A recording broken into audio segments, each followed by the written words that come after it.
नमस्कार, खास खबर में आपका स्वागत है। मैं हूं सुधांशु सारस्वत। कर्नाटक की जीत के बाद कुछ इस तरह से सियासी समीकरण दिख रहे हैं कि बीजेपी कांग्रेस और जेडीएस पर हॉर्स ट्रेडिंग का आरोप लगा रही है।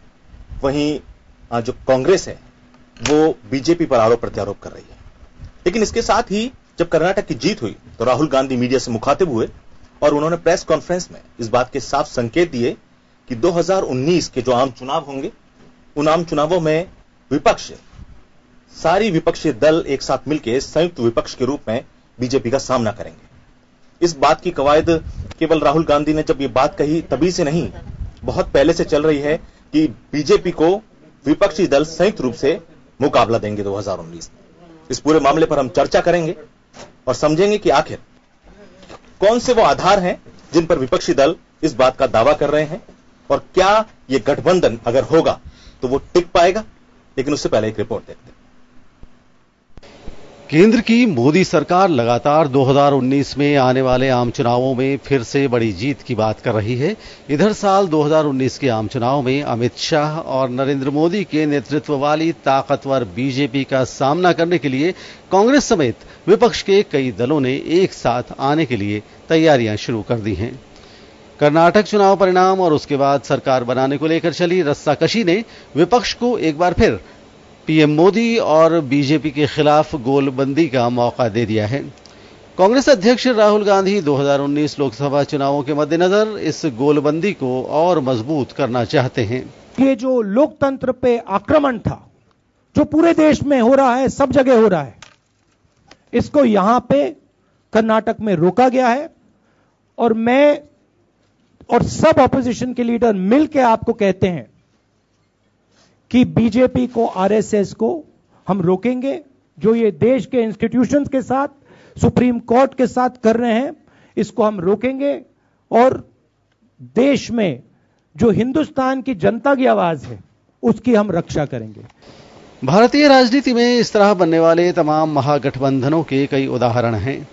एक वक्त में कांग्रेस का देश की राजनीति में वो कद हुआ करता था जो आज भाजपा का है, और तब कांग्रेस का विरोध करने के लिए सभी विपक्षी दलों ने जनता पार्टी का गठन किया था।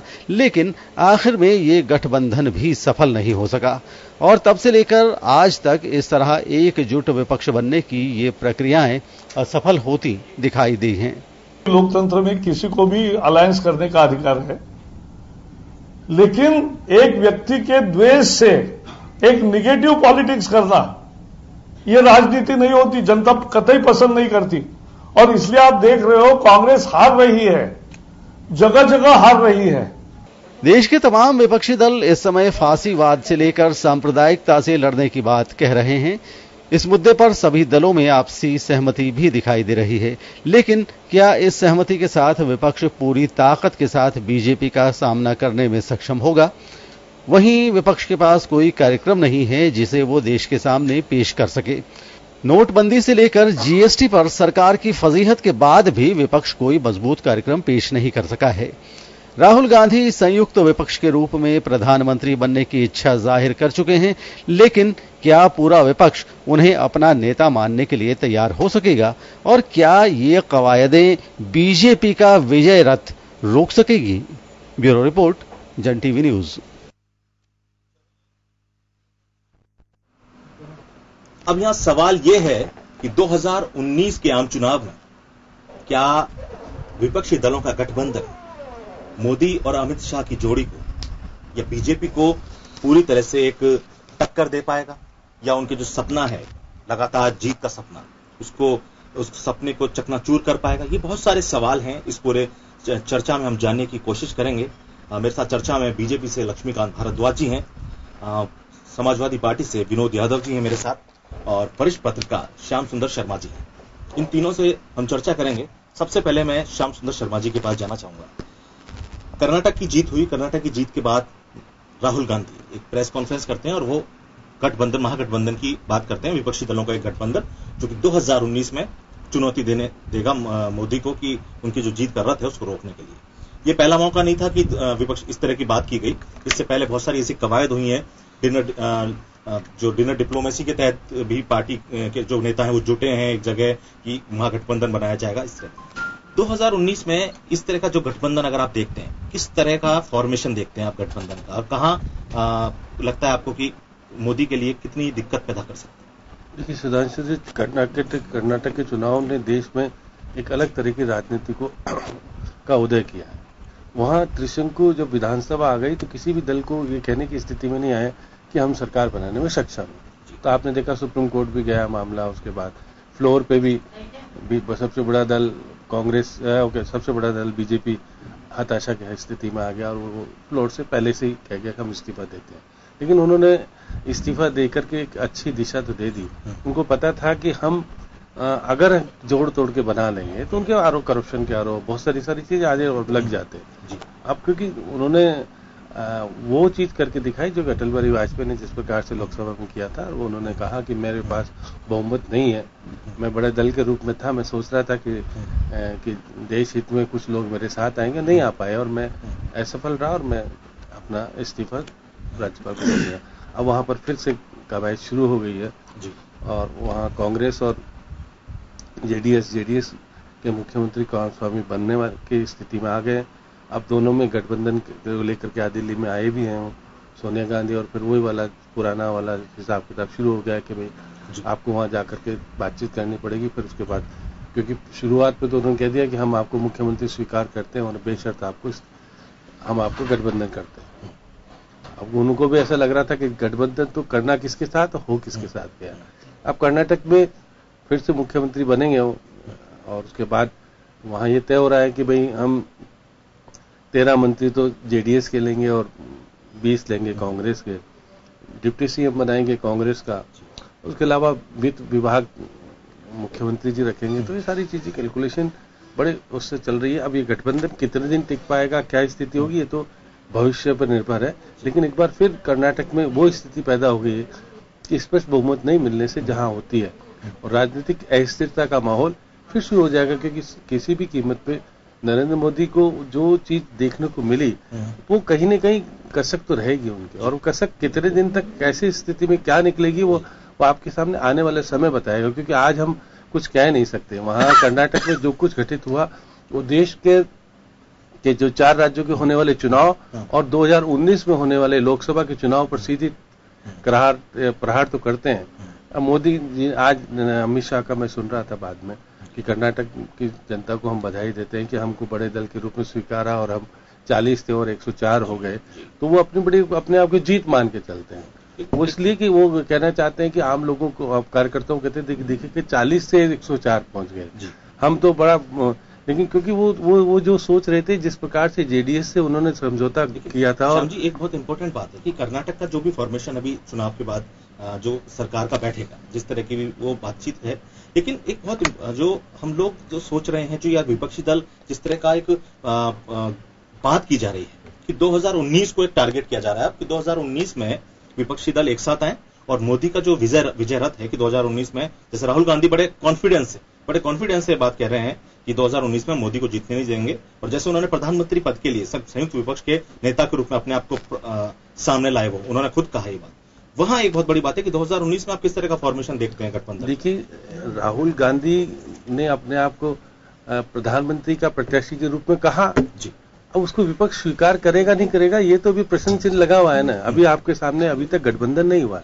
गठबंधन होने के बाद उनकी मां को तो यूपीए चेयरमैन के रूप में स्वीकार कर रखा है जी। अभी उनको यूपीए के चेयरमैन के रूप में स्वीकार नहीं कर रहे, तो ऐसी स्थिति में उनकी फर्स्ट लाइन स्थिति नहीं आती। वो सेकंड लाइन के नेता है, सेकंड लाइन के नेता बन पाते हैं। तो इसलिए अगर उनकी मां की जगह इनको यूपीए का चेयरमैन चुन लिया जाएगा तो इनका अस्तित्व निश्चित रूप से निखार आएगा और बड़े नेता के रूप में प्रचार जाएंगे। लेकिन अभी तक यूपीए चेयरमैन का पर्सन के रूप में उनकी मां आज भी स्थापित है, पहले भी थी। तो इसलिए 2019 के चुनाव में अब किस तरह से कांग्रेस कितनी सीटों पर आ पाएगी, बड़ी पार्टी बन पाएगी। यदि इनकी स्थिति स्ट्रांगेस्ट हुई तो ये बड़ी पार्टी के रूप में प्रधानमंत्री पद मांग सकते हैं, नहीं तो प्रधानमंत्री अब आज मुख्यमंत्री पद गया ना कर्नाटक का, इनके बड़े पद होने के बाद इनके पास तो इनके पास दुगने थे, तो भी इन्होंने मजबूरी में, क्योंकि हमको वहां राजनीतिक परिप्रेक्ष्य में गठबंधन नहीं था। हमको क्योंकि बीजेपी को रोकना है इसलिए हमको मुख्यमंत्री स्वीकार हो गया, तो छोटे दल को भी हमने स्वीकार कर लिया। तो ये की स्थिति 2019 के लोकसभा के चुनाव में बनेगी। यदि इनकी पार्टी सबसे बड़े दल के रूप में उभर के आएगी तो प्रधानमंत्री जिसको चाहे उसको बनाए, उनको कोई आपत्ति नहीं होगी। लेकिन जब इनकी पार्टी में वो स्थिति नहीं बनेगी और कोई किंग मेकर दूसरा बन जाएगा और लालयित हो जाएंगे 3-4 नेता जो कि हैं अक्सर, क्योंकि देवगौड़ा तो पहले से पता ही नहीं था कि देवगौड़ा प्रधानमंत्री बनेंगे। तो ऐसी स्थिति में अब देवगौड़ा की भूमिका क्या होगी, कैसे होगी, सारी बातें, तो एक बहुत बड़ा अंदर से बहुत अलग अलग चीजें पैदा हो रही है सामने के। देखिए बीएसपी और सपा मिल गई, अब कांग्रेस मिलने की बात हो रही है, तो ये बड़ा गठबंधन अलग तरह का होगा। और गठबंधन 2019 में किस स्थिति में आ पाएगा ये थोड़ा सा अभी कहने में बहुत जल्दबाजी होगी। लक्ष्मीकांत जी, एक सबसे बड़ी सवाल, सबसे बड़ी बात, अमित शाह कहते हैं कि हम 2019 या 2024 के तहत तैयारी नहीं कर रहे हैं, हम 2050 को देख रहे हैं, हम 2050 तक रहेंगे, 2000 इस तरह की। ठीक है, वो एक कार्यकर्ता में उत्साह भरने के लिए बहुत ठीक बात है। गठबंधन, एक 2019 के आम चुनाव को देखते हुए गठबंधन की बात की जा रही है कि कांग्रेस और अन्य विपक्षी दल एक साथ गठबंधन में आए और मोदी सरकार को आगे हराने के लिए पूरी तरह से तैयार हैं। आप कैसे देखते हैं और क्या लगता है आपको कि कितनी मुश्किल आपकी पार्टी के लिए साबित हो सकती है? देखिए 2014 में जब लोकसभा का चुनाव हुआ था और हमने सरकार बनाई थी फुल मेजोरिटी की जी, तब तक तो अगर आप देखेंगे तो कांग्रेस पार्टी भी बहुत सारे राज्यों में सरकार में थी और जिन दलों का आप जिक्र कर रहे हैं वो भी अपने अपने राज्यों में बड़े ताकतवर तरीके से उभरे हुए थे, कई जगहों की सरकार भी थी। आज तो उनका लगभग कोई अस्तित्व है ही नहीं। कांग्रेस पार्टी को अगर आप देखेंगे तो कांग्रेस पार्टी 2 राज्यों में सरकारों में है, जिनमें एक पंजाब है और एक पांडिचेरी है, जिनमें कुल मिलाकर लोकसभा की 15 सीटें हैं दोनों राज्यों में। और उसके अलावा ममता बनर्जी उनसे बड़ी पार्टी है, अगर आप किसी उसमें देखेंगे तो जयललिता की पार्टी उनसे बड़ी पार्टी है। तो हमें तो इनसे समस्या इसलिए नहीं है क्योंकि हम तो जब 2014 में इनके खिलाफ चुनाव लड़ने गए थे तब भी ये सब लोग हमारे खिलाफ ही थे। जिस स्टेट में हम चुनाव लड़ने गए वहाँ, जैसे बंगाल में हमने चुनाव लड़ा तो ममता बनर्जी हमारे खिलाफ ही थी, जयललिता जी हमारे खिलाफ ही थी, कांग्रेस पार्टी ओबीसी हमारे खिलाफ है ही। तो इसलिए हमें तो इससे कोई समस्या नहीं है। लेकिन समस्या कांग्रेस पार्टी को है कि ऐसा नहीं हो कि वो सब दलों को एक करने के इस फितूर में कहीं चौथे 5वें नंबर की पार्टी बन जाए, क्योंकि वो खुद अभी केवल पंजाब में और पांडिचेरी में जहां लोकसभा की टोटली 15 सीट हैं वहां सरकार में है। उनसे बड़े स्टेट जो हैं उनमें दूसरी क्षेत्रीय दलों की सरकारें हैं, जैसे बंगाल में ममता बनर्जी हैं, जयललिता जी की पार्टी है, अब वो है नहीं लेकिन उनकी पार्टी वहां सरकार में है। इसके अलावा कम्युनिस्ट पार्टी की सरकार कर्नाटका में, केरला में है। तो हमें तो इससे कोई समस्या नहीं। हमने देखी 2014 में हम इतने राज्यों में सरकारों में नहीं थे, हम बहुत सारे लगभग देश के 80 से 85% जो राज्य हैं उनमें हम सरकार में आ गए हैं। और हमारे गठबंधन के नए सहयोगी 2014 के चुनाव के बाद जुड़े हैं, जैसे हमने बिहार में बड़े दल को। आप सीधे तौर पे मान रहे हैं कि अगर एक गठबंधन बनता है, जो भी देखिए गठबंधन कहीं ना कहीं कुछ फॉर्मेशन, जैसे श्याम जी ने कहा कि अभी ये नहीं कहा जा सकता कि इसका फॉर्मेशन क्या होगा, लेकिन पार्टी जो भी है, चाहे कांग्रेस या दूसरी विपक्षी पार्टी, ये मान के चल रही है कि एक ऐसा गठबंधन तैयार करना है जो 2019 में मोदी सरकार के बीजेपी का जो रथ, विजयी रथ मान के चल रहे हैं, वो रुक सके। लेकिन आपको इससे कुछ खतरा महसूस बीजेपी को नहीं हो रहा है जिस तरह से आज किया? कैसे होगा आप मुझे बताइए। ममता बनर्जी जी अपने स्टेट में बड़ी नेता है, लेकिन तमिलनाडु में उनका क्या प्रभाव? तमिलनाडु में जो सरकार में है वो स्टेट में बड़े नेता है, लेकिन उनका बंगाल में क्या प्रभाव? इनके करने से कुछ भी नहीं होगा। तो क्या वैसी ही जीत आप वो हैं आशान्वित हैं जैसे 2014 में मोदी लहर? उससे भी अच्छी, क्योंकि हम जब उस वक्त चुनाव में लड़े। आप मानते हैं कि मोदी लहर बरकरार है अभी भी? आप लेकिन लक्ष्मीकांत जी 10 सीटें कम हुई लोकसभा 2014 के बाद 10 सीटें कांग्रेस ने अपनी बढ़ाई और बाकी नहीं बढ़ाई। 10 लोकसभा की सीटें नहीं 10 नहीं बढ़ाई, लेकिन चार बढ़ाई और बाकी 6 दूसरे की बढ़ी। लोकसभा 2014 से लेके अब तक हमने 14 राज्य बढ़ा दिए साहब। आप 4 लोकसभा की बात कर रहे हैं, हम 14 राज्यों की बात कर रहे हैं। और उसके अलावा भी नई सहयोगी पार्टियां हमने कितनी जोड़ी है आप 2014 के बाद देखिए। बिहार में हमने एक बड़ा दल है जनता दल यूनाइटेड, जो 2014 में हमारे साथ नहीं था, लेकिन वो आज हमारे साथ है। नॉर्थ ईस्ट में बहुत सारी पार्टियां जो हमारे साथ नहीं थी वो आज हमारे साथ है। वो तो सत्ता के साथ होती है। वो वैसे तो आपने मुफ्ती जो जम्मू कश्मीर में भी आपने अलायंस बनाया है, बिल्कुल बनाया, लेकिन जिस उसके आप खिलाफ भी रहे हैं, आप उनके साथ अलायंस भी बनाया। लेकिन नहीं, ये तो देखिए आप वो तो आप ये तो हमारे ऊपर ही थोड़ी लागू होता है। नहीं, आपके ऊपर लागू नहीं होता, लेकिन जब आप दूसरी पार्टियां बनाती हैं तो आप बड़े उस पर आपकी तरफ से जो बयानबाजी आती है वो इस तरह कहती है कि आप लोग बिल्कुल सही हैं, वो दूसरा गलत कर रहे हैं, जबकि आप लोग भी वही काम करते हैं जो राजनीतिक पार्टियां अमूमन करती हैं। आपने हमसे हमारे स्टेट वाइज जो हमारी ग्रोथ हुई है उसके बारे में पूछा, तो मैंने आपको बताया कि हमने कितनी नई पार्टियां जोड़ी हैं। अब दूसरे लोग गठबंधन करें नहीं करें, इनकी राजनीति इसमें तो हमारा कोई रोल नहीं है। ये जो अपना क्षेत्र बढ़ाने के लिए या अपना चुनाव जीतने के लिए जो रणनीति बनाएंगे, हम तो अपने ताकत के दम पे चुनाव लड़ेंगे, हमारे सहयोगी जोड़ेंगे, देश की जनता को विश्वास में लेकर हमारी जितनी योजना 5 साल की है, जितना लोक कल्याणकारी काम है, उनको पहुंचाकर जीतेंगे। हमारा देखिए मुकाबला अब पहले 2014 में स्पष्ट था कि हमारा मुकाबला कांग्रेस पार्टी से था, लेकिन अब वो भी नहीं है, क्योंकि कांग्रेस पार्टी। किससे आपका मुकाबला? अब देखिए अलग अलग स्टेट में अलग अलग लोगों से। अब कांग्रेस पार्टी नेशनल पार्टी रही ही नहीं, क्योंकि पंजाब में केवल 14 सीटों है और पौंडीचेरी में 1 सीट है। तो आप जहां पर ही सरकार में है वहां टोटल 15 सीट है, तो कांग्रेस पार्टी से हमारा मुकाबला नहीं है। हमारा अलग अलग स्टेट में अलग अलग पार्टियों से मुकाबला है। आप देखिए पिछली बार हमने जब लोकसभा का चुनाव लड़ा था और बंगाल में जब चुनाव हुआ था तो कांग्रेस वहां दूसरे नंबर की पार्टी थी। आज अभी पंचायत चुनाव हुआ है, वहां जिस तरह का सब कुछ हुआ उसके बावजूद भी कांग्रेस चौथे नंबर की पार्टी है, हम वहां दूसरे नंबर पे आ गए। ठीक है, मैं आपके पास आता हूं, दोबारा से आऊंगा मैं आपके पास। कांग्रेस से हमारे साथ ज्योति खंडेलवाल जी जुड़ चुकी हैं। मैं आपसे सबसे पहले, जिस तरह से लक्ष्मीकांत जी ने कहा, एक बड़ा सवाल ये निशान लगा दिया आपकी पार्टी के ऊपर कि कांग्रेस पार्टी से हमारा कोई मुकाबला ही नहीं रहा और कांग्रेस जो एक ऐसी पार्टी बची नहीं जिसका कोई हिंदुस्तान में एक बड़े स्तर पर नहीं देख पा रहे हैं। और दूसरी चीज एक सवाल और मेरा आपसे कि गठबंधन की जहां तक बात है, सारे विपक्षी दलों का आप गठबंधन के तौर पर, क्या राहुल गांधी को आप जो दूसरे दल हैं क्या वो नेता के रूप में स्वीकार कर पाएंगे, ऐसा लगता है आपको? देखिए, मैं सबसे बड़ी बात तो मुझे तो लक्ष्मीकांत जी की बातें बहुत हास्यास्पद सी लगी। कांग्रेस पार्टी कोई 5 साल की पार्टी नहीं है। चुनाव में जीत हार कांग्रेस पार्टी बहुत समय से देखती आई है। कांग्रेस ने अच्छा बुरा समय सब तरह का देखा है। कांग्रेस स्वतंत्रता की लड़ाई लड़ी है, उन्हें अंग्रेजों के राज शासन से लड़ाई लड़ी है। 133 साल पुरानी, इसमें तो मैं अगर कोई ये हंसते हैं तो मुझे बड़ा आश्चर्य होता है, क्योंकि आपका तो कोई नेता है नहीं जो स्वतंत्रता सेनानी कहला सके। स्वतंत्रता सेनानी थे, उनमें से कितने आपकी सरकार में बोला दीजिए, बता देंगे। बिल्कुल प्रधानमंत्री बनाया जवाहरलाल नेहरू जी हमारे पहले प्रधानमंत्री जो स्वतंत्रता सेनानी थे। लेकिन एक बात, शहीद हुए, लाठी खा के शहीद हुए लाला लाजपत राय को आपने बना दिया, आपने अपनी पार्टी में शामिल कर लिया, आपने शामिल कर लिया क्या? आपने शामिल कर लिया क्या? लक्ष्मीकांत जी, आप सुनने की हिम्मत रखिए। आपने ऊट पटांग जो आपकी इच्छा से सब बोला, ऊट पटांग, और हमने बहुत धैर्य से सुना। जो सत्ता में होते हैं उन्हें ज्यादा धैर्य रखना चाहिए विपक्षियों की बजाय, लेकिन इसलिए आप सुनने की उतनी क्षमता रखिए जितना आप होगा। 133 साल पुरानी पार्टी है कांग्रेस पार्टी, और उसका अपना इतिहास है और हर तरह का समय कांग्रेस पार्टी ने देखा है। ऐसा नहीं है कि पहले हम चुनाव हारे नहीं, पहले कभी कांग्रेस पार्टी चुनाव हारी नहीं है। ये बल्कि मैं तो कहूंगी यही लोकतंत्र की खासियत है कि लोकतंत्र में आप ये समझ लें कि आज हम सरकार में हैं और हमेशा हम सरकार में रहेंगे। अगर आप ऐसा सोचते हैं तो मुझे लगता है इससे ज्यादा अलोकतांत्रिक सोच कोई हो ही नहीं सकती, क्योंकि लोकतंत्र की खासियत ही ये है जहां पक्ष और विपक्ष दोनों हो, दोनों की अपनी अहमियत हो, दोनों अपनी तरीके से अपनी अपनी बात को रख सके, वही लोकतंत्र की खासियत है। इसलिए ऐसा सोचना हम 2050 तक रहेंगे, और जहां तक इन्होंने 2014 की बात की कि हम कांग्रेस के अगेंस्ट चुनाव लड़ रहे थे, तब हम कुछ भी नहीं थे और तभी हमने इनको हरा दिया, तो आज तो हम बहुत कुछ हैं और हम हरा सकते हैं। तो मैं एक बहुत साफ बात कहना चाहूंगी, बिल्कुल आप कुछ नहीं थे इसीलिए आप जीत पाए, आपको जनता ने परखा नहीं था इसीलिए आप जीत पाए। आज तो आप खुद स्वीकार करते हैं कि वो हमारे जुमले थे। चुनाव के समय जो आपने वादे किए थे, वो उन वादों पर जनता ने विश्वास किया था और उसे नहीं पता था कि वो विश्वास हमारा इस तरीके से टूटेगा। ज्योति जी, तो जो गठबंधन की अगर बात बिल्कुल अब निश्चित रूप से, क्योंकि ये सब बातें तो मुझे इसलिए कहनी पड़ी कि लक्ष्मीकांत जी ने उसका तो जवाब देना जरूरी था। लेकिन जहां तक गठबंधन की बात है, मैं आपको एक बात की और बहुत स्पष्ट रूप से इशारा करना चाहूंगी।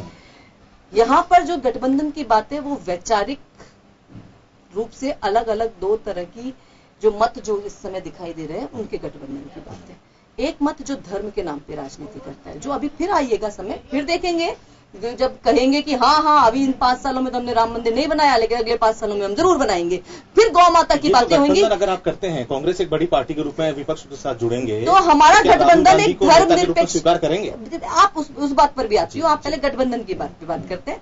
सांप्रदायिकता की जो ताकत जो इस समय हमारे देश में हावी है, कांग्रेस उसके अगेंस्ट लड़ाई लड़ रही है, और उसको उसके अगेंस्ट लड़ाई लड़ने में अगर अपने ही जैसी विचारधारा के धर्मनिरपेक्ष वाद के साथ, मैं एक बात और बहुत क्लियर कर रही हूँ, क्योंकि जैसे जब ये बात धर्मनिरपेक्षता की आती है तो ऐसा लगता है जैसे तो धर्म विहीनता हो।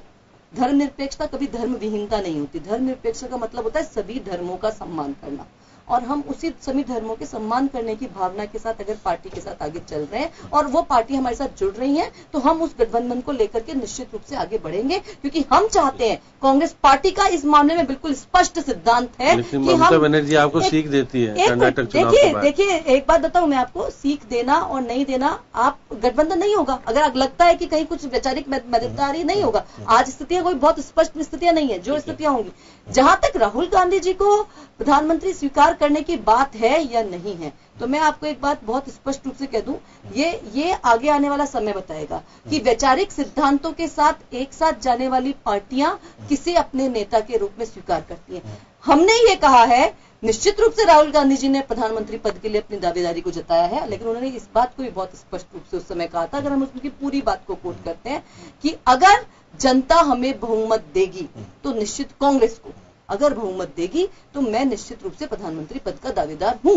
हम कोई बात को छुपा करके कोई अस्पष्ट राजनीति तो कर नहीं रहे। कांग्रेस को बहुमत मिलेगा बिल्कुल निश्चित रूप से, लेकिन गठबंधन की स्थिति में मैं यूं कहना चाहूंगी, इसमें हमें कोई दो राय नहीं है। अगर हम अलग वैचारिक सिद्धांत और धर्मनिरपेक्षता के सिद्धांत पर आगे बढ़ने वाली पार्टियों में अगर गठबंधन होता है, तो मुझे लगता है कि उसके नेता के बारे में कुछ भी बात करना अभी बहुत जल्दबाजी होगी, और वो जल्दबाजी इसलिए होगी जब गठबंधन का स्वरूप ही अगर बिल्कुल क्लियर नहीं है, तो ऐसी स्थिति में उसके नेता के बारे में बात करना मेरे ख्याल से आज की स्थिति में बहुत जल्दबाजी होगी। लेकिन मैं इस बात को बहुत दावे के साथ कह सकती हूँ, जिस बात का लक्ष्मीकांत जी ने कहा कि हमारी राह ये अगर आसान मान चलता, तो मैं तो मानूंगी कि आसान मान चले, हमारे लिए और आसानी हो जाएगी, क्योंकि चुनौतियां अब बड़ी हैं। जनता ने आपको परख लिया है जनता ने आपको, और आपके जुमलों को और वादों को बहुत बेहतर ढंग से समझ लिया। उत्तर प्रदेश के जब चुनाव हुए, सपा ने कांग्रेस के साथ गठबंधन किया, वो गठबंधन वो जीत नहीं पाया अपनी सीट और सरकार आपकी चली गई।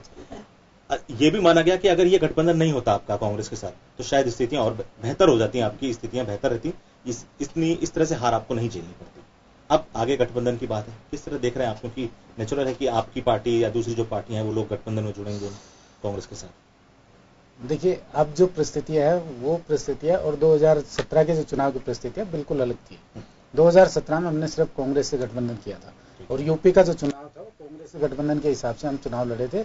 बीएसपी एक अलग जो ताकत है यूपी की, वो चुनाव अलग लड़ रही थी, और समाजवादी पार्टी और कांग्रेस अलग लड़ रही थी। जब 2-3 जगह चुनाव हो रहा था, उस समय निश्चित रूप से जो मत विभाजन हो रहा था उसका बीजेपी को फायदा मिला, और वो फायदा उसको मिलकर वो सरकार में आ गए।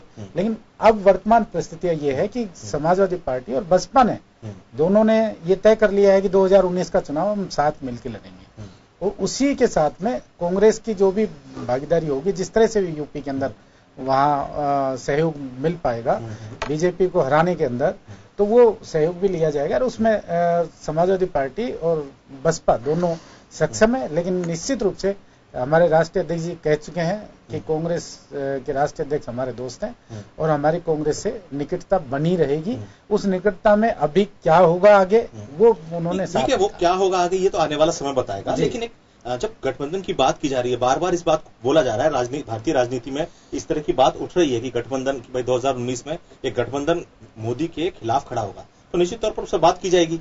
अब बात की जाएगी तो कई गठबंधन में एक सबसे बड़ी समस्या होती है वैचारिक मतभेद। गठबंधन बन जाता है, लेकिन उसके बाद जो वैचारिक मतभेद होते हैं उनकी वजह से गठबंधन बहुत बार टूटते भी दिखाई दिए। नहीं, गठबंधन देखिए, इनमें तो कोई वैचारिक मतभेद तब होता है कि बिल्कुल जैसे पीडीपी और भारतीय जनता पार्टी, जम्मू कश्मीर के अंदर दोनों दल कोई बिल्कुल वैचारिकता उनकी है ही नहीं। पीडीपी पाकिस्तान के समर्थन में हमेशा रहती है, आतंकवादियों के समर्थन में हमेशा, और भारतीय जनता पार्टी अपने आप को राष्ट्रवाद की द्योतक साबित करना चाहती है, और वो ये कहती है कि हमारे से बड़ा कोई राष्ट्रवादी नहीं। अब मैं आपका जो वो प्रश्न है वो तो होती है वैचारिक मतभेदता। समाजवादी पार्टी कांग्रेस हमेशा साथ पहले भी रहे हैं, बीएसपी और समाजवादी पार्टी पहले 1993 में साथ रह चुके हैं, सरकार बना चुके हैं, और कोई भी इनके अंदर इस तरह की मत भिन्नता नहीं रही है। ये अलग बात है कि अलग होना, अलग चुनाव लड़ना, सब परिस्थितियों के, हर चुनाव की अलग परिस्थिति होती है, उसमें होता रहा, लेकिन वैचारिक रूप से एक है ये। अब आपका जो अभी लक्ष्मीकांत जी कह रहे थे कि हमारे भारतीय जनता पार्टी का बहुत बढ़िया 2014 के कंपैरिजन में अब 2019 का जो चुनाव होगा बहुत बढ़िया होगा। मैंने आज ही आपके एक बहुत बड़े नेता का नाम सुना है, मुरली मनोहर जोशी जी। उनसे पूछा कि आप नरेंद्र मोदी जी को कितने नंबर देंगे 10 में से? उन्होंने कहा कॉपी खाली पड़ी है, नंबर देने का तो प्रश्न ही नहीं उठता। जब कॉपी खाली है तो नंबर कहां से दूं? यानी कि खुद भारतीय जनता पार्टी की बड़ी लीडरशिप है। मुरली मनोहर जोशी हो सकता है राजनीतिक रूप से उनको अलग कर दिया गया हो, वैचारिक रूप से वो बहुत बड़ी ताकत के रूप में बीजेपी में रहे हैं, और उनको आज ये लग रहा है कि भारतीय जनता पार्टी देश के अंदर कुछ कर नहीं पाई है। तो ऐसा लक्ष्मी नारायण जी को ये सोच लेना चाहिए कि कहां भारतीय जनता पार्टी अपने आप को स्टेब्लिश कर पाएगी। ये बिल्कुल नहीं होगा। हाँ, इतना जरूर है कि कांग्रेस राष्ट्रीय लेवल पे, मैं एक निवेदन कर दूं आपसे, कांग्रेस राष्ट्रीय लेवल पे सब संगठनों के अंदर बड़ी पार्टी है, राष्ट्रीय पार्टी है। अगर कांग्रेस ने जियो और जीने दो का सिद्धांत अपना लिया, मुझे नहीं लगता कि नरेंद्र मोदी जी कहीं टिक पाएंगे। 2019 बिल्कुल साफ है, उसमें बिल्कुल कोई किंतु परंतु है ही नहीं, बिल्कुल एकदम पर्दा साफ पिक्चर चली हुई है।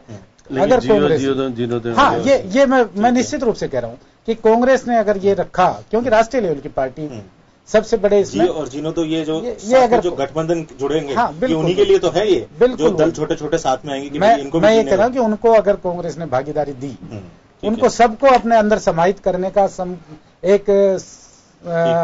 एक दूसरे को जगह देने का प्रयास किया, तो निश्चित रूप से मोदी जी कहीं नहीं टिक पाए। ठीक, बिल्कुल ठीक। वक्त एक ब्रेक का चला है और ब्रेक के बाद जल्द हाजिर होता है।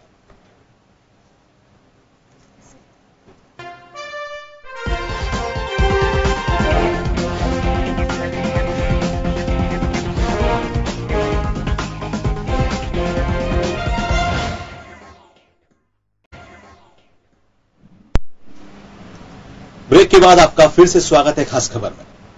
ब्रेक पर जाने से पहले हम चर्चा कर रहे थे कि आखिर 2019 में जब आम चुनाव होंगे और जिस जीत की कल्पना अमित शाह और प्रधानमंत्री मोदी कर रहे हैं कि आने वाला जो 5 साल होंगे आम चुनाव में जो सरकार, उन्हीं की उनको एक बड़ी जीत के रूप में वो देखते हैं और उसकी तैयारियों में बीजेपी जुटी हुई है।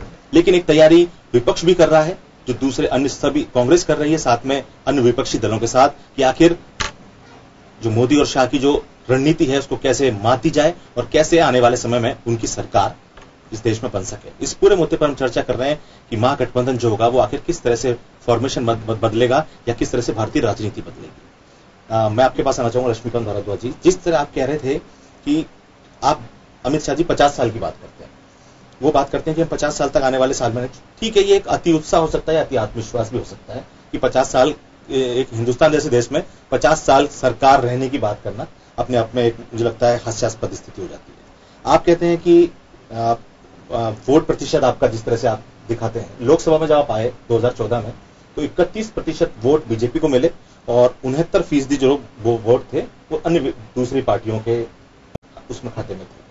तो आपको लगता है कि और साथ ही साथ एक बात और, अभी जो कर्नाटक चुनाव हुए उसमें भी आपकी सीट प्रतिशत गिरा है, उपचुनाव हुए उनमें भी आपको कई जगह हार मिली है, चाहे वो बिहार के उपचुनाव रहे हों, चाहे वो उत्तर प्रदेश में गोरखपुर की सीट के या फूलपुर की सीट के और राजस्थान के उपचुनाव है, वहां भी हार मिली है। तो वो सब चीजें आपको लगता है कि ये कहीं असर नहीं कर रहा है कि जो जिस तरह के वादे आपने किए थे वो कहीं ना कहीं साबित पूरे नहीं कर पा रहे हैं? देखिए, 2014 से लेकर अब तक इस देश में 22-25 चुनाव हुए, विधानसभाओं के चुनाव, ठीक है।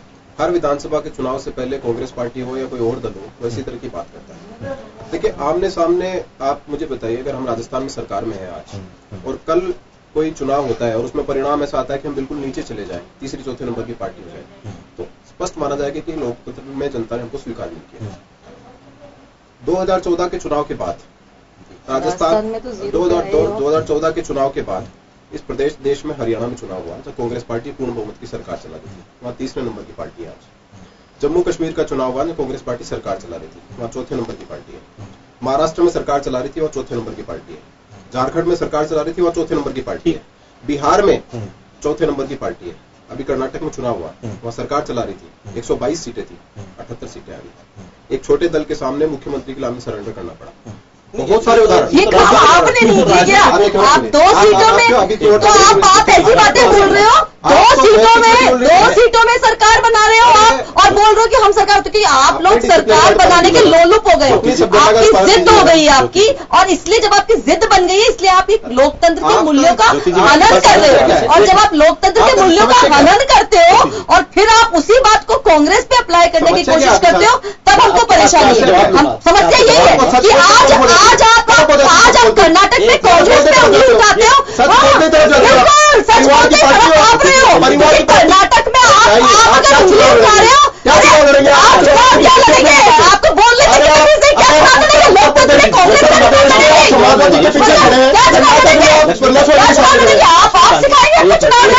जुम्मा 4 दिन सरकार में आए हुए नहीं और अपने आप को राजा समझने लगे, तानाशाही चला दिया आपने देश को। एक बात देश को आपने इंग्लिशाही की नीचे ला दिया और आप हमको बोल रहे हैं कि क्या चुनाव लड़ेंगे। जैसे कांग्रेस का जो गठबंधन है, आपने कहा कि ठीक है वो छोटी पार्टी या जिस तरह से जॉब कर रहे हैं, देखिए अभी आपने थोड़ी देर पहले आपकी बातें आपका ही ये शब्द थे कि राजनीति में जहां फायदा जिस हिसाब से बैठ रहा होता है, समीकरण बैठ रहे होते हैं, पार्टियां उस हिसाब से काम करती हैं और आपकी पार्टी भी करती है। तो ये तो मुझे लगता नहीं है कोई ऐसा विषय रह गया है कि इस पे आप कांग्रेस पर आरोप लगाएं। नहीं, मैंने आरोप नहीं लगाया, मैं तो कांग्रेस की स्थिति बयान कर रहा हूं। अरे आप तो अपनी स्थिति बयान करिए, आप क्यों नहीं बोलोगे? मैं डिबेट में आई हूं, आपके बोलोगे चुप नहीं तमीज से बात नहीं कर सकते तो मत करिए। हाँ बिल्कुल बताऊंगी, अगर आपको बात करने का नहीं क्या है चीजें मुझे आपके बीच में क्योंकि तब भी आप गलत बोल रहे थे। तमीज इसको बोलने की तमीज। हाँ बिल्कुल सिखाओगे, अगर नहीं सीखेंगे तो हम ही सिखाते हैं। महिलाएं सिखाती है तमीज पुरुषों को, पुरुषों में तो वैसे भी नहीं होती, पुरुषों में वैसे भी नहीं होती है, थोड़ी कमी है इनकी। आपको पूरा मौका भी हाँ बात, लेकिन इनको बोलिए कि अपने शब्दों पे और अपने लहजे पे नियंत्रण रखे किसी भी बात को बोलने के लिए। मैंने बात की पॉलिटिकल की है, अगर ये व्यक्तिगत बात करेंगे तो उनको जवाब उसी तरीके का मिलेगा। आपकी कांग्रेस पार्टी का आईना रखो, व्यक्तिगत क्या किया? अरे आप अपनी पार्टी का आईना रखिए, कांग्रेस पार्टी अपने आप निपट लेगी, आपने बीजेपी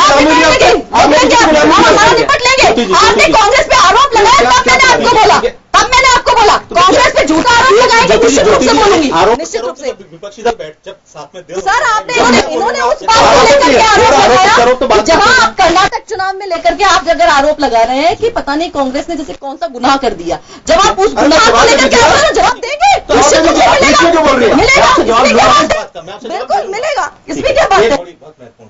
आप जो सीट की बात, सर आप ये तय कर लीजिए कि मुझे क्या बोलना है, सीट की बात मुझे क्या बोलना है, मैं तय नहीं करूंगा। तो फिर आप इनको रोकिए, मैं तय नहीं, आप इनको रोकिए। अब आप क्या कर रही हैं? आप क्या कर रही हैं? मैं तो चुप बैठी हूं, किस तरह जाऊं बात करूंगा। जब जनता देखती है तो वो समझती है उन पर क्या इम्पैक्ट आता है। लोग देख रहे ना, वो समझ रहे तमीज किसमें है। ठीक है, अब आप एक मिनट ब्रेन ओके ना, बस तो चुप रहिए, अपनी बात कहिए। अभ्यास नहीं तमीज फिर आप 2 बार बात खत्म हो गई, दोनों बार ने व्यक्तिगत आरोप लगाया। गठबंधन की राजनीति नहीं बात करने परेशान हो रहे, कर लेंगे। गठबंधन की देखा है मुझे तो दर्शकों ने, आप आओ जनता के बीच में, सब समझ में आएगी बात। मेरे को तो खूब देखा हुआ जनता ने, आप आओ मैं आपके पास भी जवाब जनता के बीच में समझ में आ जाएगी। जिस तरह से जो सीटों का जो प्रतिशत कम हुआ, अभी कर्नाटक चुनाव में भी सीट का नहीं हुआ, वोट का सीट हमारी है, वोट का प्रतिशत कम। हाँ सीट आपकी बढ़ी है, वोट प्रतिशत कम हुआ, लेकिन जो उपचुनाव में जो हार हुई, अब बिहार, उत्तर प्रदेश, राजस्थान, ये आपको नहीं लगता कि ये क्यों जनता ने आपको नकार? देखिए बिहार में जिस सीट पर हम चुनाव हारे वो सीट हमारे पास पहले भी नहीं थी, वो राष्ट्रीय जनता दल की सीट थी, उस पर उपचुनाव हुआ था जिसमें हम चुनाव हारे। आप राजस्थान में बता रहा हूँ, देखिए कब बता रहा हूँ, गोरखपुर और फूलपुर में हम चुनाव हारे, बसपा और सपा के कोलिब्रेशन के दोनों का वोट एक हुआ, हम वहां चुनाव हारे, इसको स्वीकार करने में हमको कोई आपत्ति नहीं है। लेकिन आप ये भी तो देखेंगे कि हमने उपचुनाव हारा, हमने उपचुनाव राजस्थान का भी इससे पहले हारा था। आपको याद होगा 4 सीटों में से हम 3 विधानसभा की सीटें हारी थी। उसके बाद हमने कितने चुनाव जीते? हमने उत्तर प्रदेश का मुख्य चुनाव जिसमें 403 विधानसभा सीटों में चुनाव हुआ, उस पर कांग्रेस जैसी पार्टी 7 सीटें जीत के आई, जहां से राहुल गांधी, सोनिया गांधी जी सांसद हैं। वो बड़ी घटना नहीं है, 403 सीटों में से 7 सीटें। त्रिपुरा जैसी जगह पे जहां पर वाम दलों का किला को हिला नहीं पा रहा, वहां पूर्ण मेजोरिटी की गवर्नमेंट बना रहे। जहां जहां कांग्रेस पार्टी की फुल मेजोरिटी की सरकारें थी, वहां तीसरे चीजें चौथे नंबर पे हम खेल रहे कांग्रेस पार्टी को। अभी कर्नाटक में अभी हम केवल बहुमत से 7 सीटें दूर हैं, केवल बहुमत से 7 सीटें दूर है। अभी त्रिपुरा में हम 3 महीने पहले चुनाव जीते हैं, पिछले वर्ष उत्तर प्रदेश का इतना बड़ा चुनाव जीते हैं, हम पूरे देश में जीत रहे हैं। कुल मिला के मतलब ये है कि जिस तरह और आपने पिछला सवाल किया था, मैं उसका भी जवाब देना चाहूंगा। आपने पिछला सवाल किया था कि 31% सीटें वोट हमको मिला था 2014 में, और 69% वोट मिला था विपक्षी पार्टियों का। सर देश आजाद होने के बाद से तब इस देश में चुनाव हो रहा है ना, बड़ी बड़ी सरकारें आई हैं। राजीव गांधी जी 414 सीटें लेकर इस देश में प्रधानमंत्री बने थे, 51% वोट उनको भी नहीं मिला, 51% वोट उनको भी नहीं मिला था। इस देश में आज तक ऐसी पार्टी सरकार में आई ही नहीं जिसने 51% वोट लिया। क्या आप ये मानते हैं कि ये 2019 के आम चुनाव में आपको किसी प्रकार से कोई खतरा महसूस नहीं करते? हमको खतरा सर प्रत्यक्ष को प्रमाण की कहाँ आवश्यकता है? हर चुनाव दर चुनाव हम साबित करते जा रहे हैं, चुनाव दर चुनाव साबित कर रहे हैं, तभी तो मैं आपको पूछ रहा हूँ। हमें आप पूरी तरह से मानते हैं, बिल्कुल बिल्कुल।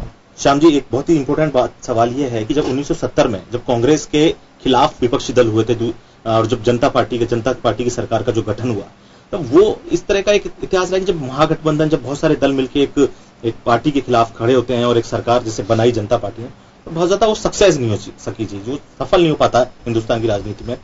आपको क्या लगता है इसका क्या मेन कारण क्या होता है? वैचारिक मतभेद जो आपस में दल में, या जो एक सबसे बड़ी बात जो एक लाभ होता है कि मुझे ये सरकार जो पार्टी होती है अलग अलग पार्टी, वो मुझे ये पद मिल जाए या दूसरी चीजें, ये सारी कैसे आखिर क्यों ये सफलता नहीं मिल पाती इस तरह की चीजें? देखिए, गठबंधन की सरकार तो आपने पुराने जमाने की देखी है, अटल बिहारी वाजपेयी को भुगतना पड़ा, उसके बाद खुद मनमोहन सिंह की सरकार को भी भुगतना पड़ा।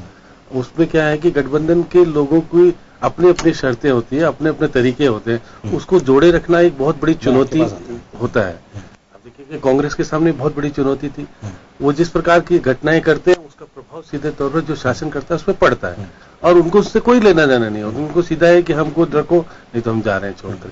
ये चीजें जब होती है गठबंधन में होती है तो स्थिति नाजुक देश को भुगतनी पड़ती है। वैसे ही है, क्योंकि 77 के चुनाव में जब देख लीजिए, उसके बाद जनता पार्टी बनी, फिर बिखरे, फिर उसके परमिशन हुआ, फिर जनता पार्टी के बाद बीजेपी बन करके फिर पूरे देश में छाने की कोशिश की। लेकिन आप देखिए कि बीजेपी के सामने एक बड़ी चुनौती अब आ गई है। आप कर्नाटक का चुनाव तो आपने देख लिया, उसके बाद आप 4 राज्यों के चुनाव होंगे, आपकी सरकारें हैं वहां पर। अगर वहां से सरकारों को आप बचा पाने में सक्षम होते हैं तो निश्चित रूप से आप देश में 2019 का चुनाव आपके लिए ठीक हो सकता है। ठीक है। लेकिन अगर आप तीनों राज्यों को, बड़े राज्यों को नहीं जीत पाए तो एक बहुत बड़ा प्रश्न चिन्ह मोदी के सामने खड़ा हो जाएगा। ये कोई कहने वाली बात, क्योंकि आपके पास देखिए मध्य प्रदेश में आप 3-4थी बार से लड़ेंगे, वहां पे इस तरह राजस्थान में दूसरी बार वापस से स्थापित करने की कोशिश करेंगे। लेकिन जो स्थितियां राजस्थान की बनी हुई है, मध्य प्रदेश में जो स्थितियां बनी है, और छत्तीसगढ़ में, मैं कह सकता हूँ छत्तीसगढ़ में कांग्रेस कमजोर है, लेकिन मध्य प्रदेश और राजस्थान में जो स्थिति कांग्रेस ने बनाई है और ये दर स्थिति ठीक रही, तो बहुत अच्छी स्थिति नहीं है कि आप बीजेपी फिर से अपने आप को दोहरा लेगी। लेकिन कोशिश होगी, रमेश शाह और नरेंद्र मोदी किसी भी कीमत पर इस राज्यों की सरकारों को रखने की कोशिश करेंगे, बरकरार रहे, लेकिन ये भी कीमत चुकाने के लिए तैयार में रहे कि बहुत सारी चीजें आएगी इसी कि कांग्रेस किस तरह से गठबंधन करेगी और किस प्रकार से आगे बढ़ेगी। क्योंकि राजस्थान में बहुत ज्यादा स्पेस नहीं दिखता कि भाई इनसे गठबंधन हो सकता हो कि सपा को 2 दे दे सीट, बीएसपी को 5, 6, 7, 8 सीट दे दे, तो ये थोड़ा सा गठबंधन होगा तो ये थोड़े से यहाँ लोकलाइज स्थिति में समस्या बनेगी। जैसे पहले बीजेपी के सामने बनी थी, कुछ जगहों पे समस्या पे हारने भी पड़ गया था। तो ये चीजें कांग्रेस को कहीं लाभ देगी, कहीं लॉस देगी। लेकिन राष्ट्रीय स्तर पर यदि गठबंधन होगा तो मजबूरी होगी, राज्य के नेता उसमें कुछ नहीं कर पाएंगे, क्योंकि राष्ट्रीय स्तर का गठबंधन को स्वीकार करना पड़ता है। उसके अलावा कोई भी चारा नहीं होता इनके पास कहने का कि हम अलग से लड़ेंगे। इसलिए सही बात है कि सचिन पायलट को बहुत जल्दबाजी में बयानबाजी नहीं देनी चाहिए। बीच में सीपी जोशी जी कह गए कि पायलट के नेतृत्व चुनाव, जब आपके राष्ट्रीय अध्यक्ष ने स्पष्ट कहा कि आप भाषाओं का संयमता रखिए, किसी को कुछ कहने की जरूरत नहीं, तो आपको फिर ये सब चीजें क्यों कहते हो? सामूहिक गठबंधन है तो सामूहिक रूप से चुनाव लड़ो, जीतने के बाद तय करो कि कौन बनेगा मुख्यमंत्री, कौन क्या बनेगा। तो ये सारी चीजें, बहुत सारी चीजें हैं कि अभी राहुल गांधी को और सोनिया गांधी जी को अपनी पार्टी के अंदर बहुत सारी चीजें सिखानी पड़ेगी, और सिखाएंगे नहीं तो जैसे कर्नाटक का चुनाव है या फिर आपका गुजरात का चुनाव है, इसमें सबको सबक लेना पड़ेगा, नहीं तो दिक्कत आएगी आने वाले समय में। बताइए, आप कुछ कहना चाहते हैं? मैं बिल्कुल, पहली बात तो मैं कहना चाहूंगी कि ये कहना कि गठबंधन की सरकारें रही नहीं है और उन्होंने नहीं रही नहीं, रही है, या अच्छा काम नहीं है। एक मिनट, अभी तो वर्तमान गठबंधन रही है, एक मिनट मेरी बात तो सुनिए आप कि उन्होंने अच्छा काम नहीं किया। तो मैं एक बात कहना चाहूंगी कि यूपीए गवर्नमेंट ने 10 साल राज किया। It's not Congress government, basically ये यूपीए गवर्नमेंट थी। ठीक है, कांग्रेस में सबसे स्ट्रॉन्गेस्ट पार्टी थी, इसमें कोई डाउट नहीं है, लेकिन वो यूपीए की गवर्नमेंट थी जिसने 5 साल का अपना कार्यकाल पूरा किया, और कार्यकाल पूरा करने के बाद जनता का इतना समर्थन भी मिला, जिस समर्थन की बात लक्ष्मीकांत जी कहते हैं कि हमको आज बहुत समर्थन मिल रहा है, हमसे आप फिर भी हम कहते शायद मोदी नहीं गठबंधन करे तो भी सरकार बना लेते, वो अलग इशू था। लेकिन यूपीए ने तो अपने गठबंधन को रखा है और अपने गठबंधन को रिपीट भी किया है। ठीक है, दूसरी बार के टेन्योर में आपकी 10 साल का राज होता है, बहुत सारी बातें होती है जो जिस तरीके से ये बोल रहे हैं, बहुत एंटी इनकम्बेंसी भी होती है, या इनको एक परखने की, जनता में भी एक बदलाव की भावना होती है कि ठीक है, अगर मोदी जी इतने अच्छे अच्छे भाषण दे रहे हैं तो हम उनको आप आंकना चाहिए। मैं एक बात कही, दूसरी बात में मुझे बड़ा आश्चर्य होता है इस बात को देख करके कि जब आप 5 साल की बात करते हो, इन 5 सालों की, 4.5 सालों की, जब से सरकार बनी है या उसके थोड़े टाइम पहले की, तो बड़ी ये बातें की जाती है कि अरे भाई हमें तो कुछ साबित करने की जरूरत ही नहीं है, हमें तो जनता वोट कर रही है, हमें तो कुछ कहने की जरूरत ही नहीं है। लेकिन 60 साल में क्या हुआ? 60 साल में क्या हुआ? अरे भाई 60 साल में भी जनता ही वोट कर रही थी कांग्रेस को। अगर आपको वोट नहीं कर रही थी तो ये जनता का ही मानस था, उस जनता के मानस का तो आप सम्मान नहीं करना चाहते हो, और 5 साल के जनता के मानस को आप इस तरीके से उतारना चाहते हो कि जनता का मानस बदल ही नहीं सकता हो, जैसे कभी चेंज ही नहीं हो सकता, जो बन गया वही बना रहेगा आगे 50 सालों तक। मैं यही बात आपको बार बार कह रही हूं कि जो बीजेपी की जो ये सोच है कि विपक्ष कुछ है ही नहीं, विपक्ष अगर कहीं किसी तीसरी या चौथी जगह पहुंच गया या कहीं दूसरे नंबर पर आ गया या कहीं कुछ हो गया तो उसका अस्तित्व ही खत्म हो गया। मैं मानती हूं लोकतंत्र में ये सोच ही कि आप विपक्ष को खत्म कर दोगे, और ये जिद, मैं ये जैसे आपने कहा कि किसी भी कीमत पे, क्योंकि हमने देखा है किसी भी कीमत का जो शब्द का जो इस्तेमाल है वो हमने देखा है कि किस तरीके से अलग अलग स्टेट्स में किस तरीके से बीजेपी ने गवर्नमेंट आपने बनाई है। मैं मानती हूं, इनकी बात से सहमत हूं। आपने जम्मू कश्मीर में आपने उस पार्टी से समझौता कर लिया जिसमें आप एक तरफ तो धारा 376 उसकी बात करते हैं, वहां पे पाकिस्तान को हम 10 सरकार लाएंगे और फिर वहां पे उससे आप 2 सीटें भी अगर आपकी आती तो आप सरकार बनाने के लिए बड़े लालायित रहते हैं कि आप तीसरी जगह पर अगर कांग्रेस अगर वहां पे सबसे बड़ी पार्टी बनकर के आ गई तो उसे आमंत्रित ही नहीं किया जाता कि वो सरकार बनाने के लिए अपना बहुमत साबित करने का मौका भी उसे दिया जाए। तो जो किसी भी कीमत वाली जो बात आ रही है ना, वो कीमत हमारे लोकतंत्र की कीमत भी हो रही है, तो कांग्रेस वो लोकतंत्र की कीमत भी हो रही है। अगर जिस आप ये भी देखेंगे श्याम जी, आपकी अगर राज्यपाल सारे के सारे परिवर्तन हो जाते हैं, इसका मतलब है कि आपके अगर कांग्रेस ने भी जिस समय पर अगर लोकतंत्र को इस तरीके से नुकसान पहुंचाने की कोशिश की है तो कांग्रेस ने भी कीमत उसकी चुकाई भी है। मैं यही बात आपको मैं नहीं मान रही हूँ कि कांग्रेस कोई भी व्यक्ति, कोई भी पार्टी, कोई भी परफेक्ट नहीं हो सकता। अगर उसने इस तरह की गलतियां की हैं, हमारे लोकतंत्र को नुकसान पहुंचाने की जहां कोशिश की, और आपने जैसे कहा, जैसे जो मैंने अभी किसी भी कीमत शब्द का इस्तेमाल किया, अगर किया है तो आप देखेंगे जहां जहां कांग्रेस ने अगर ऐसा किया है तो वहां कीमत चुकाई है। इसलिए अगर आप मैं तो यूं कहूंगी कि दूसरों की गलतियों से भी सीखना चाहिए। बीजेपी हमें केवल अपनी गलतियों से भी ना सीखे, वो तो हम यूं कहते हैं इससे हमसे बड़ा बेवकूफ नहीं हो सकता, लेकिन जो दूसरों की गलतियों से सीख जाए वो बहुत बड़ा समझदार होता है, मेरा ही मन। तो अगर कांग्रेस ने कहीं लोकतंत्र को अगर नुकसान पहुंचाया तो उसी कीमत चुकाई। अगर आज आप किसी भी कीमत की बात को लेकर के और सत्ता के प्रति इतने लालायित और लोलुप होकर के अगर आप सरकार बनाने को ही अपनी अहमियत मान करके और फिर अगर आप काम करेंगे तो निश्चित रूप से उसका नुकसान आपको डेफिनेटली उठाना पड़ेगा। विनोद यादव जी, एक बहुत महत्वपूर्ण बात कि जब आपसे ये सवाल इसलिए भी है क्योंकि आप समाजवादी पार्टी के नाते ही नहीं, क्योंकि बहुत सारे जो समाजवादी पार्टी हो या बहुजन समाज पार्टी है या दूसरे और जो दल हैं, जब वो गठबंधन करेंगे या जो भी गठबंधन जिस तरह का प्रारूप बनता है या बनेगा इन फ्यूचर, सीटों को लेकर बड़ा बाद में इस तरह की दरार सामने आने लगती है, सीटों के बंटवारे को लेकर की गठबंधन टूटने की सी नौबत आ जाती है। वो उस चीज को आप कैसे देखेंगे? नहीं, लगभग इसमें बिल्कुल तय हो गया है कि भाई किस तरह से रखेंगे। जो जीते हुए हैं वो और जो सेकंड आए हैं वो, इसमें एक आपस में अंडरस्टैंडिंग हो गई है कि उनको ये सीटें दी जाएगी। जो जीते हुए हैं वो तो लड़ेंगे और जिसके जहां पे सेकंड आए हैं वो भी लड़ेंगे, तो वो सीटें बट जाएगी, उसमें कोई दिक्कत नहीं आएगी। और जिस तरह की जो राजनीति अभी चल रही वर्तमान में, आप भारतीय जनता पार्टी के खिलाफ आप जो भी बोलता है उसके पीछे या तो इनकम टैक्स लगा दिया जाता है या सीबीआई लगा दी जाती है। तो ये जो भारतीय जनता पार्टी जो वर्तमान में कर रही है, इसको रोकना भी बहुत जरूरी है। नहीं तो संवैधानिक संस्थाओं का जिस तरह से दुरुपयोग हुआ है इस 4 या 5 साल का, पिंजरे का तोता भी कहा था आपको याद? नहीं, निश्चित रूप से कहा, बिल्कुल कहा। लेकिन जो वर्तमान का तोता तो तोता ही रहेगा, वर्तमान में जिस तरह की जो हालात है, तो भारतीय जनता पार्टी, मैं तो लक्ष्मीकांत जी की पता नहीं ये मानता हूं कि किसी हिसाब से कह रहे हैं कि भारतीय जनता पार्टी आ रही है।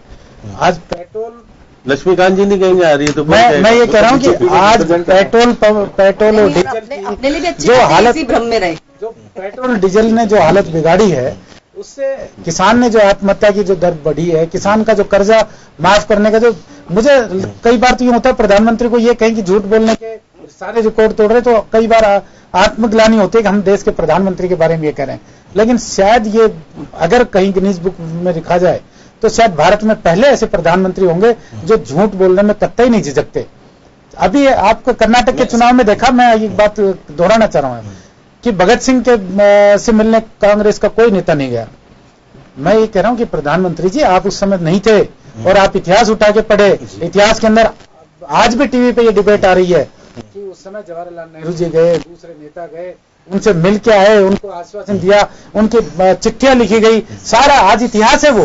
लेकिन ऐसा ये सिस्टम नहीं था उस समय। मैं ये चीज कह रहा हूं कि देश के प्रधानमंत्री को कम से कम ये बोलने से पहले ये सोच लेना चाहिए कि नवयुवक के सामने अगर इतिहास को नकारा जाता है ना, वो देश का प्रधानमंत्री कभी अच्छा हो ही नहीं सकता। वो प्रोग्रेस की बात, आज युवा को रोजगार देने की 2 करोड़ की बात इनके गायब है। आज इन्होंने कहा कि किसान का कर्ज माफ करेंगे, वो गायब है इनकी। पेट्रोल डीजल के भाव आसमान छू रहे हैं। कांग्रेस के यूपीए के टाइम में $117 से भी ऊपर बैरल चली गई थी और तब भी इस रेट पे नहीं आया था पेट्रोल डीजल, जो आज $80 पे जाने के बाद में आ रहा है। हमारे ऊपर एक्साइज ड्यूटी लगा रखी है, बढ़ा रखी है, उस पैसे का ये क्या कर रहे हैं आज तक कोई पता नहीं है। कम से कम देश के सामने इस तरह की व्यवस्थाएं रखनी चाहिए कि ये पैसा हमने यहाँ पे लिया था, इसको यहाँ इस मद में खर्च कर रहे हैं। आज इतना घमंड हो गया है। गडकरी जी जैसे नेता, मैं उनको सभ्य मानता था, लेकिन वही धमका रहे हैं कि तुम्हें बुलडोजर के नीचे कुचल देंगे। जब इस तरह से लोकतंत्र में घमंड आता है तो कोई नहीं बच पाता, चाहे वो किसी भी राजनीतिक पार्टी का नेता हो। उसको जनता देख रही है, जो सबक सिखाने में 1 मिनट नहीं लगाती देश की जनता। आज कर्नाटक के अंदर मैं तो कांग्रेस की बहुत अच्छी उपलब्धि मानता हूं कि अपने आप को एंटी इनकम्बेंसी से निकालते हुए और जिस तरह का इन्होंने चुनाव प्रचार किया, जिस तरह से भारतीय जनता पार्टी ने पैसा खर्च किया, उसके बावजूद 78 सीटें ये जीत के आए। मैं तो सिद्धरामैया जी की, राहुल जी की उपलब्धि मानता हूं कि ये अपने आप को वहां पे मेंटेन कर पाए। 100 करोड़ रुपए जहां एमएलए के ऊपर खर्च किए जा रहे हैं, वहां अपने आप को ये अगर मेंटेन करते हैं तो बहुत बड़ी उपलब्धि है। वहां पे इन्होंने अपने आप को बचा पाए। नहीं तो आज कर्नाटका के अंदर जिस तरह से इन्होंने पैसा खर्च करके तो ये खुद के कारण ही हार गए। तो इनकी जमानत जब्त करा ली इन्होंने और जिता दिया उनको। इन्होंने सारे जेडीएस को जिताने का प्रयास किया। अगर ये एसएमएस नहीं करते कि हमारा कैंडिडेट हारे राजनीति में और वहाँ पे मौका प्रश्न हो गया आपके राजनीति में अब नैतिकता की बात अगर शाम जी मैं बात आपसे राजनीति में नैतिकता कुछ नहीं, मैं नैतिकता की बात कर ही नहीं रहा ना।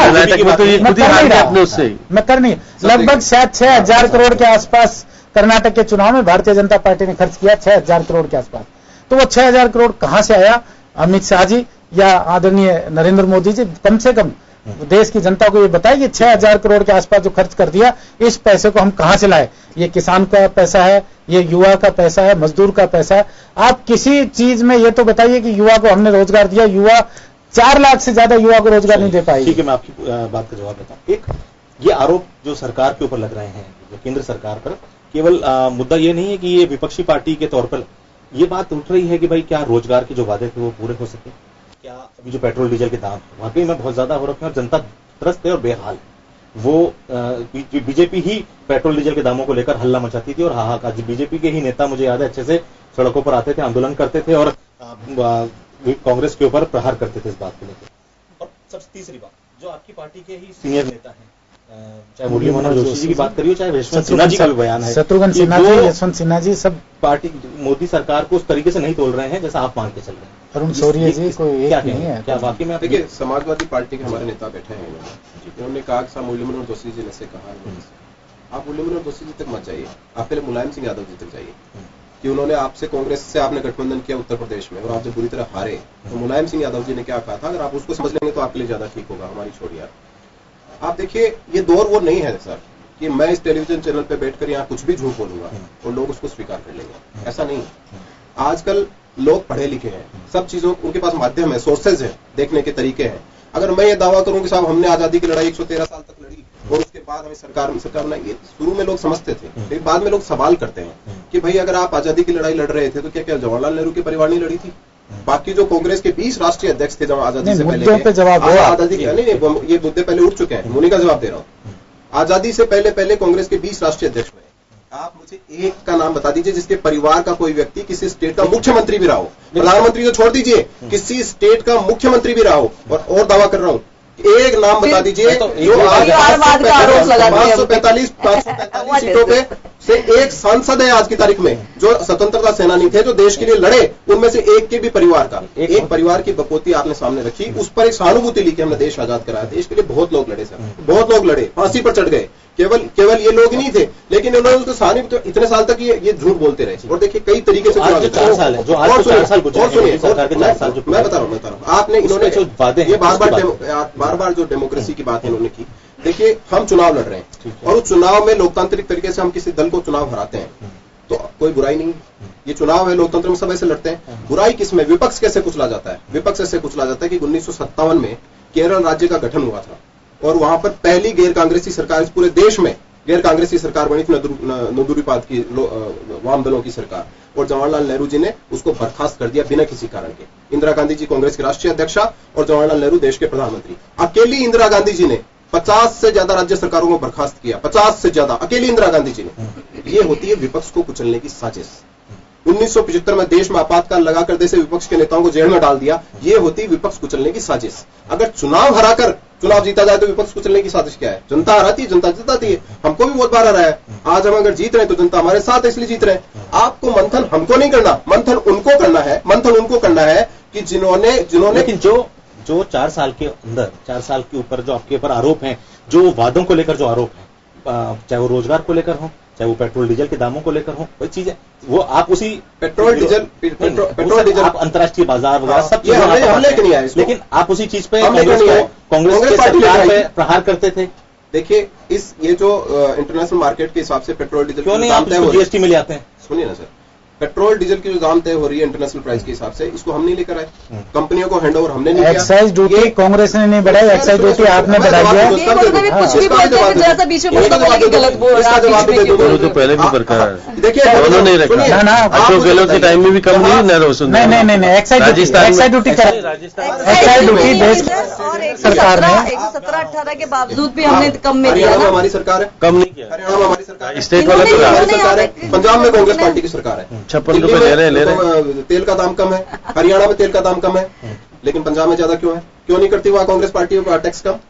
पूरे देश में वाल मचाती है, अपने स्टेट में क्यों नहीं करती कम? और जो जीएसटी में लाने का मुद्दा है वो तो आपके देखिए जीएसटी में पेट्रोल डीजल को लाने का जो मुद्दा है वो ऑन रिकॉर्ड ऑफिशियली ये है कि जब मुख्यमंत्रियों की इसमें बैठक हुई, देश के वित्त मंत्रियों की बैठक हुई जीएसटी काउंसिल में, तो जितने भी स्टेट थे उनके मुख्यमंत्री और वित्त मंत्री, चाहे वो किसी भी दल से शासित राज्य हो, उन्होंने इसका विरोध किया जीएसटी में लाने का, क्योंकि स्टेट के टैक्स उससे प्रभावित हो रहे थे। अब तो आपके बहुत सारे स्टेट आपके पास है, लेकिन हमारे आपको सहमति बना सकते हो। हम करेंगे कि नहीं करेंगे बात है, लेकिन जो बोल रहे हैं 15 तो आपके हैं सीधे तौर पर, और बाकी सब मिला लो तो 21 हो गए। बात है, लेकिन जो लोग बोल रहे हैं, जो लोग बोल रहे हैं उनके मुख्यमंत्रियों ने ऑन रिकॉर्ड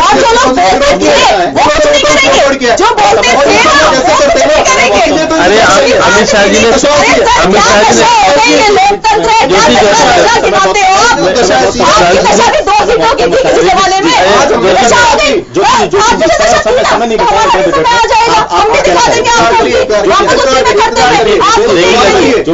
जी आपको पता है कि अमित शाह सुन लीजिए, ज्योति जरा सुन लीजिए, एक फाइनल रिमार्क कर रहा हूँ। नहीं, ये तो मैं कह रहा हूँ कि आपके अमित शाह जी ने कहा था कि भारतीय जनता पार्टी के स्टेट कम कर लीजिएगा। राजस्थान ने कम नहीं किया, बाकी जगह सब जगह कम हुआ।